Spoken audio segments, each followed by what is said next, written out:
বিসমিল্লাহির রহমানির রহিম। প্রিয় দর্শক, আসসালামু আলাইকুম।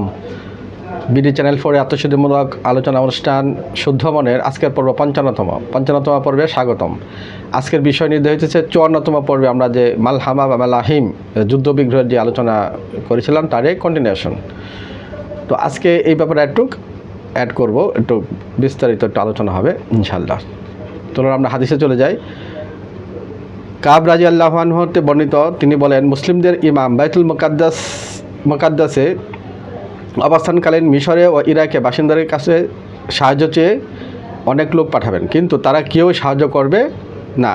তার দূত হিমসের একটি শহরে পৌঁছলে সেখানে দেখতে পাবে যে অনারব ও রোমানরা সেই শহরে নারী শিশুকে অবরুদ্ধ করে রেখেছে। তার কাছে এটি খুবই মারাত্মক এবং জঘন্য মনে হবে। ফলে সে উপস্থিত মুসলিমদের সঙ্গে নিয়ে আক্কা নগরীতে কাফেরদের গতিরোধ করবে এবং উভয়ের মাঝে তীব্র যুদ্ধ সংঘটিত হবে। আল্লাহ সুবহানাহু ওয়া তাআলা কাফেরদের পরাজিত করবেন এবং তাদেরকে ধাওয়া করতে করতে তাদের শহর পর্যন্ত নিয়ে যাওয়া হবে এবং হিমস পৌঁছে সেটাও কাফেরদের হাত থেকে মুক্ত করা হবে। পরবর্তী হাদিস,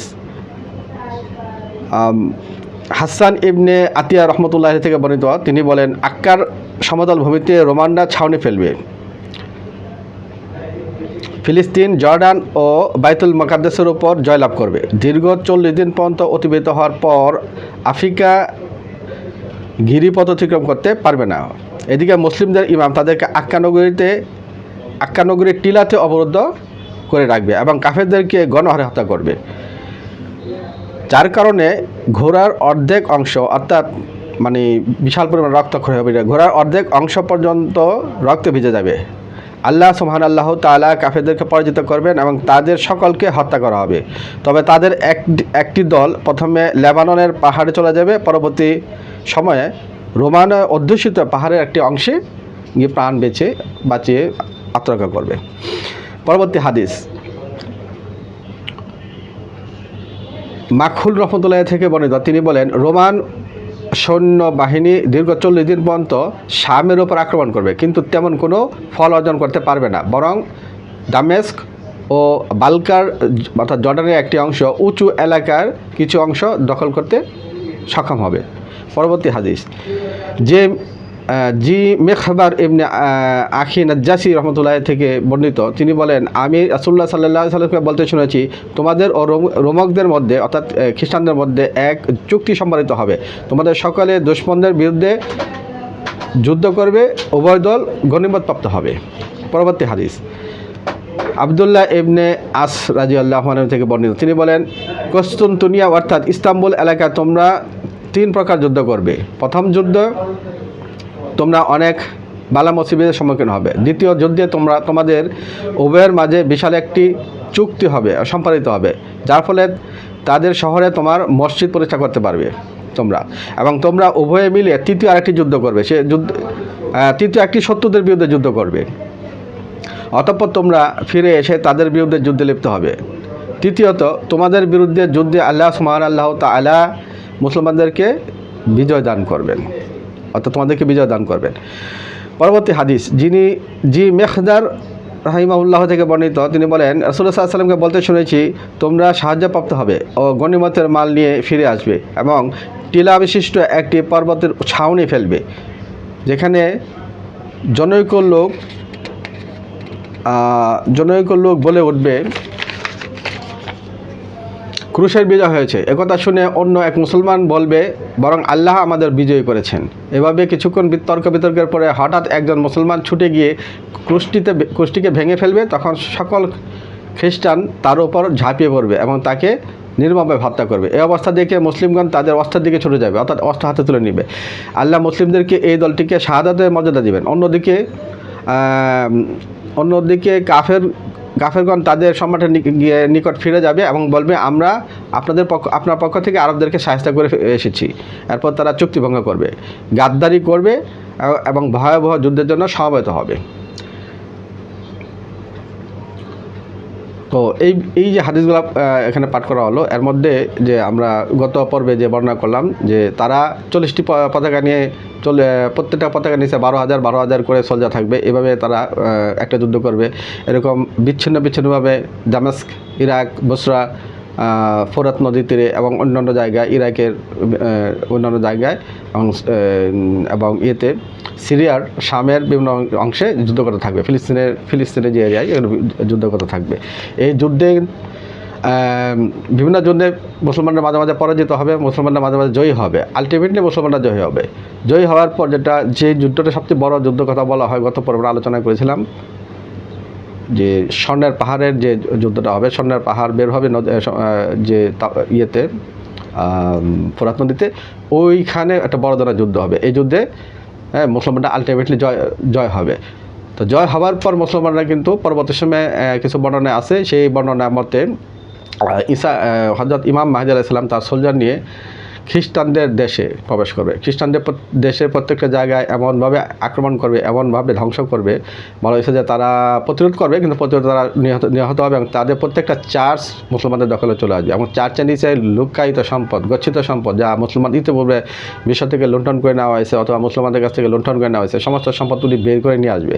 সেই সম্পদ নিয়ে বের করে উনি এগুলো আবার মুসলমানদের গণিমত মাল হিসাবে বন্টন করবে এবং মুসলমানদের সর্বত্রই উনি বন্টনের ব্যবস্থা করবেন।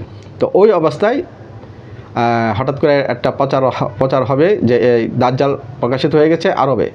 তখন উনি এক দল ওই পাশ্চাত্যে রেখে বাকি দলগুলোকে পাঠাবেন, যাও দাজ্জালের মোকাবেলা করো। তখন তারা এসে দেখবে যে দাজ্জাল আসলে আবির্ভূত হয়নি, এটা একটা মিথ্যা একটা সংবাদ। এই মিথ্যা সংবাদের ইচ্ছা করে ছড়ানো হয়েছে যেন মুসলমানদেরকে বিভ্রান্ত করা যায়, বিভিন্ন দলে বিভক্ত করা যায়, তারপর তাদের উপর আক্রমণ করা হবে। তো তখন পশ্চাতে যে মুসলমানদের যে সোলজার ছিল, সেই সোলজারদের উপর ব্যাপক আক্রমণ করা হবে খ্রিস্টানরা, এবং সেখানে অনেক হতাহত হবে, অনেক মুসলমানরা নিহত হবে। পরবর্তী সময়ে ওনারা রুখে দাঁড়াবে, রুখে দাঁড়ার পর আবার খ্রিস্টানদের সাথে আবার যুদ্ধে খ্রিস্টানরা আবার হারবে। পরবর্তী সময় ওই আরবে প্রেরিত যে সৈন্যরা, তার সেই সৈন্যরা আবার হযরত ইমাম মাহদী আলাইহিস সালামের কাছে যোগ হবে। তখন আবার খ্রিস্টানদের বিরুদ্ধে বড় ধরনের আক্রমণের মাধ্যমে তাদেরকে পুরোপুরি করায়ত্ত নিয়ে আসবে। এভাবে উনি যে ইসলামিক যে খেলাফত, সেই খেলাফত ব্যবস্থা কার্যকর করবেন। এবং তখন উনি চলে আসবেন বাইতুল মুকাদ্দাসে। আসার পর আবার খবর হবে যে দাজ্জাল বেরিয়ে গেছে। এখন ঠিকই তখন দাজ্জাল বেরিয়ে গেছে, কারণ ইহুদি খ্রিস্টানদের এরকম পরাজয় সহ্য করতে না পেরে সে রাগাত অবস্থায় বেরিয়ে আসবে। আর একটা বর্ণনা আছে আল্লাহ সুবহানাহু ওয়া তাআলা তাকে ছেড়ে দেবে, তখন সে আসবে।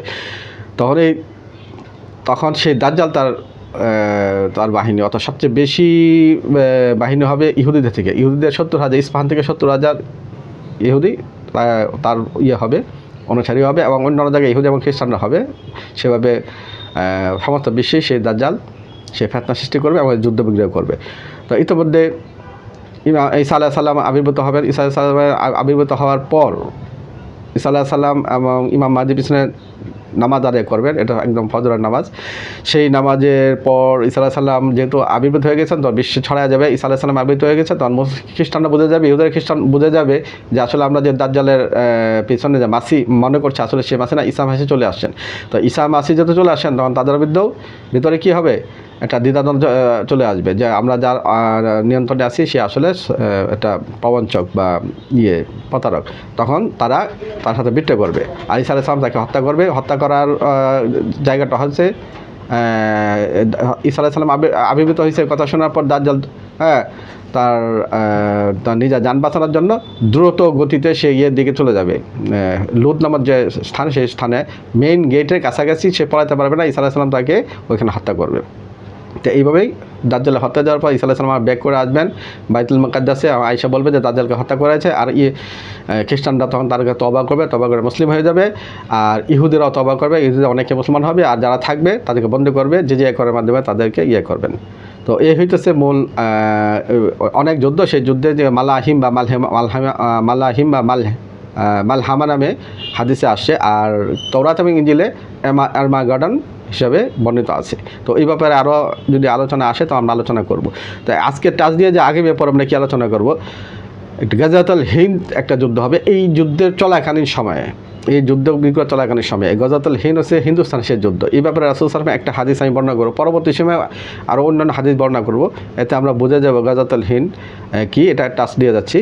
অর্থাৎ কাব থেকে বর্ণিত, কাব রাদিয়াল্লাহু আনহু থেকে বর্ণিত, বাইতুল মুকাদ্দাসে এক বাদশাহ হিন্দুস্তানে একটি বাহিনী প্রেরণ করবেন, যারা হিন্দুস্তানের বিজয় করবে এবং যাবতীয় ধনসম্পদ হস্তগত করবে, এবং এই বাহিনীর মাধ্যমে বাইতুল মুকাদ্দাসের সৌন্দর্য মণ্ডিত হবে এবং শোভিত হবে।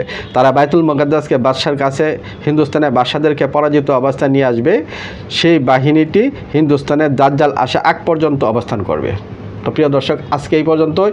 এই বিষয়ে গাজেতুল হিন্দ বিষয়ে পরবর্তী সময়ে আরও ব্যাপক আলোচনা করব ইনশাআল্লাহ। আসসালামু আলাইকুম ওয়া রাহমাতুল্লাহি ওয়া বারাকাতুহু।